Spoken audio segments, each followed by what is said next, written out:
Welcome and welcome back to my YouTube channel, and for today's tutorial, ituturo ko sa inyo kung paano mag-check ng load balance sa TNT at Smart.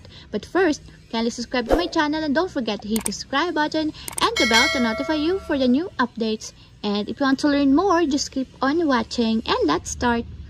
So for today's video, pumunta muna kayo dun sa inyong dial section or dun sa phone dial.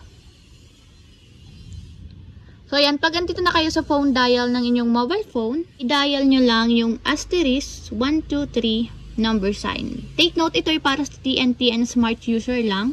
So kapag okay na i-type nyo na yung asterisk 123 number sign, i-call nyo na siya or i-dial. So yan, intayin nyo lang.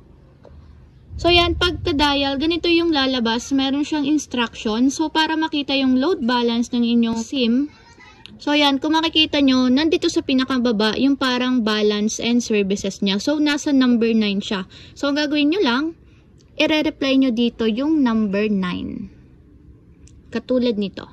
So yan, kapag na-type nyo na yung number 9, i-click nyo naman yung send.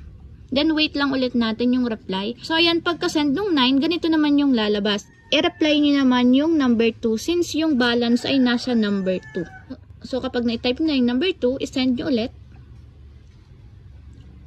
Then dito, makikita nyo mismo yung eksaktong load balance or yung promo kung saan kayo nakasubscribe. So, yun lang, ganun lang kasimple kung paano i-check or mag-check ng load balance sa TNT Smart gamit ang inyong mobile phone. If you have a question, click comment down below and don't forget to hit the subscribe button and the bell to notify you for the new updates. And thank you for watching! Every day, late at night, not okay. All I want